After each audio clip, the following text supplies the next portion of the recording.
देखिए, एक बहुत बड़ी खबर आई है ईरान से और ये एक ऐसी खबर है जो पूरे मिडिल ईस्ट के समीकरण को बदल कर रख सकती है। देखिए, ईरान बताया जा रहा है, ईरान ये कोशिश कर रहा है कि जैसे नेटो कंट्रीज़ हैं, नेटो संगठन है, इसी को टक्कर देने के लिए एक संगठन बनाने की कोशिश में जुटा हुआ है ईरान। एक ऐसा ऑर्गेनाइजेशन जो नेटो कंट्रीज़ को टक्कर दे सके, उनका मुकाबला कर सके।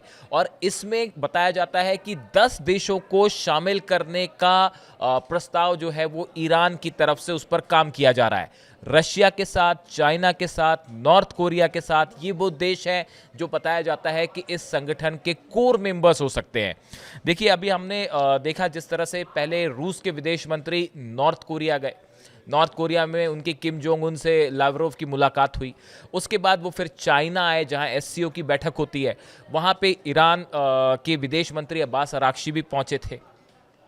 वहाँ पे रूस के विदेश मंत्री भी थे, चाइना के विदेश मंत्री की भी आपस में बैठक हुई, मुलाकात हुई। बताया जाता है कि इस बैठक में इस नए संगठन को लेके बड़े विस्तार से चर्चा हुई है, ऐसा कुछ एक्सपर्ट्स बता रहे हैं। और ये प्रस्ताव जो है वो ईरान की तरफ से आया है। ईरान का कहना ये है कि देखिए, जिस तरह से अभी ईरान पर पीछे हमले हुए, उस समय ये बात एक सबने महसूस की, ईरान ने भी महसूस किया कि एक ऐसा संगठन होना चाहिए जिसके सदस्यों पर अगर किसी पे भी हमला होता है तो बाकी सदस्य उसकी मदद के लिए फौरन खड़े रहें, जैसे कि नेटो कंट्रीज में होता है। नॉर्थ अटलांटिक ट्रीटी ऑर्गेनाइजेशन जो है, नेटो में जितने देश हैं उसके नियमों के मुताबिक किसी भी उसमें से एक देश पर अगर हमला होता है तो वो सभी देशों पर हमला माना जाएगा और वो सब उसकी मिलिट्री सहायता करते हैं। ईरान चाहता है, ईरान की ये प्लानिंग है कि ऐसा ही एक संगठन बनाया जाए जिसमें अगर किसी भी देश पर हमला होता है तो बाकी के सदस्य उसकी फौरन मदद को खड़े हो जाएं, चाहे वो चाइना क्यों ना हो, चाहे रूस क्यों ना हो, चाहे नॉर्थ कोरिया क्यों ना हो।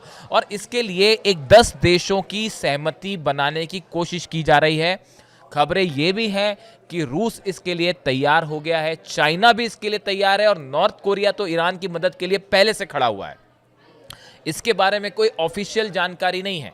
ये सब बताया जाता है कि सोर्सेस से इस तरह की खबर है कि इस पे डिटेल में चर्चाएं जो है वो शुरू हो गई हैं। देखिए, अभी एससीओ की जब बैठक हुई, एससीओ की बैठक में सभी इन देशों के विदेश मंत्री शामिल थे। अब्बास अराक्ची साहब भी जो विदेश मंत्री ईरान के, वो भी शामिल थे। इसमें ईरान के परमाणु कार्यक्रम को लेकर भी विस्तार से चर्चा हुई। जिस तरह से ईरान पर दबाव बनाया जा रहा है कि जल्दी से परमाणु कार्यक्रम को लेकर बातचीत शुरू करे और एक डील साइन करे। यूरोप की तरफ से भी दबाव आ रहा है, वरना हम सैंक्शंस लगा देंगे। अमेरिका की तरफ से तो दबाव है ही पहले से। तो इन हालात में देखिए, जो 12 दिन का युद्ध हुआ, इसमें ईरान ने कई चीज़ें इससे निष्कर्ष निकाले हैं, कई कंक्लूजन निकाले कि वो कौन से डिपार्टमेंट है जहां पर ईरान को तेजी से मजबूत होने की ज़रूरत है। उसमें एक सबसे अहम चीज़ ये महसूस की गई कि ईरान चाहता है कुछ ऐसे देशों का एक संगठन बनाया जाए जिसमें अगर भविष्य में ईरान पर हमला होता है या किसी भी देश पर हमला हो तो बाकी के देश फौरन मदद के लिए सामने आ जाए। अब देखिए, जो ब्रिक्स की जो बैठक हुई थी, ब्रिक्स में भी आपने देखा कि ईरान के न्यूक्लियर प्रोग्राम्स पे, न्यूक्लियर साइट्स पे जिस तरह से हमला हुआ, उसमें ब्रिक्स देशों ने भी जो है वो ईरान के साथ खड़े दिखाई दिए। रूस और चीन तो साथ खड़े ही रहे मजबूती के साथ। तो देखिए, इंटरनेशनल स्टेज पर ईरान जो है वो एक बड़ा समर्थन ऐसे देशों का जुटाना चाहता है जो उसके साथ खड़े हुए हैं। अब अगर नेटो की बात करें, देखिए नेटो जैसा संगठन क्यों ज़रूरी है। नेटो जो है, इसकी स्थापना जो है अप्रैल 1949 में हुई थी। नॉर्थ अटलांटिक ट्रीटी ऑर्गेनाइजेशन, उस समय यूएसएसआर था जो अब रूस कहलाता है। उसके साथ कोल्ड वॉर शुरू हो चुका था अमेरिका का। अमेरिका एक ऐसा संगठन बनाना चाह रहा था रशिया के खिलाफ जो यूएसएसआर था उस समय, जाकि ज़रूरत पड़े तो वो उसके साथ मजबूती से खड़ा रहे। इसमें फ्रांस है, यूनाइटेड किंगडम और अमेरिका जो है इसके फाउंडर मेंबर्स हैं और तीनों न्यूक्लियर स्टेट्स हैं। ये नेटो जो है, हमेशा से आप देखें जब भी कोई वॉर हुआ, चाहे वो इराक में हो, अफगानिस्तान में हो या कोई भी वॉर हुआ, उसमें उसका अहम रोल हमेशा रहा नेटो फोर्सेस का। इसी तरह से ईरान की प्लानिंग है कि ईरान ये चाहता है कि ये नेटो फोर्सेस को काउंटर किया जाए और काउंटर करने के लिए एक संगठन बनाया जाए। अब इससे फ़ायदा क्या होगा? देखिए, पहला फ़ायदा ये होगा कि मिलिट्री कोऑपरेशन होगा। अगर ये संगठन बन जाता है, जो ईरान की बड़ी प्लानिंग है, तो इन देशों के बीच एक मिलिट्री कोऑपरेशन होगा, यानी अमेरिका और इजराइल या कोई भी यूरोपीय देश आसानी से किसी को निशाना नहीं बना पाएंगे। बात नंबर 1।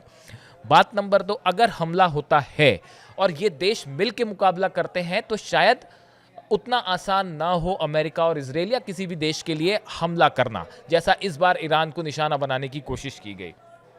तीसरा, हथियारों के लेवल पर बड़ा कोऑपरेशन देखिए शुरू भी हो गया है। जिस तरह से J-10C प्लेन फाइटर जेट्स जो हैं वो चीन ने ईरान को दे दिए हैं और बताया जा रहा है कि वो पहुंच भी गए हैं ईरान। इसी के साथ ही मिसाइल और न्यूक्लियर टेक्नोलॉजी को लेकर नॉर्थ कोरिया जो है वो कोऑपरेट कर रहा है ईरान के साथ। तो ये एक टेक्नोलॉजी के लेवल पे, हथियारों के लेवल पे एक बड़ा कोऑपरेशन साबित हो जाएगा अगर ये संगठन बन जाता है तो। वैसे ही देखिए न्यूक्लियर पॉलिसी को लेकर भी जिस तरह से हम ईरान पर लगातार सैंक्शंस लगाए जा रहे हैं, पहले से लगे हैं सैंक्शंस और धमकियां आ रही कि और सैंक्शंस लगा देंगे, इसको लेकर अगर एक संगठन बनता है तो इसको काउंटर करने के लिए, अमेरिका के प्रेशर को काउंटर करने के लिए बड़ा स्ट्रैटेजिक एक ऑर्गेनाइजेशन ही साबित हो सकता है।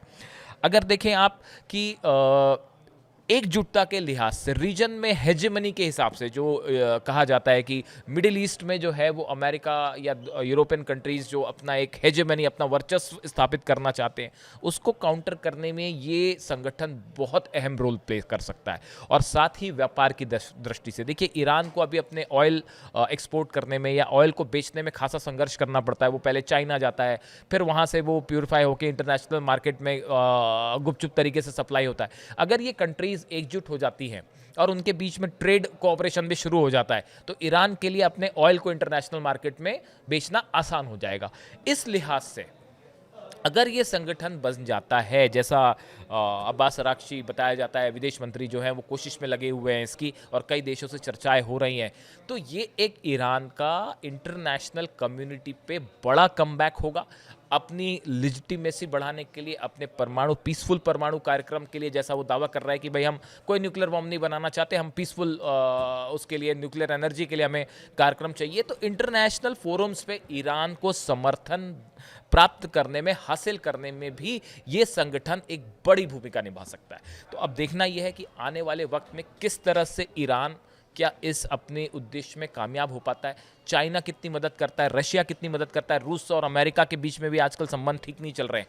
इस लिहाज से भी रशिया शायद ये चाहे कि ये कंट्रीज एक हो जाती हैं अगर, और एक संगठन बताती हैं, तो वो नेटो का मुकाबला कर सके। इससे जुड़ी कोई भी खबर होगी हम आप तक पहुंचाएंगे। Thank you so much.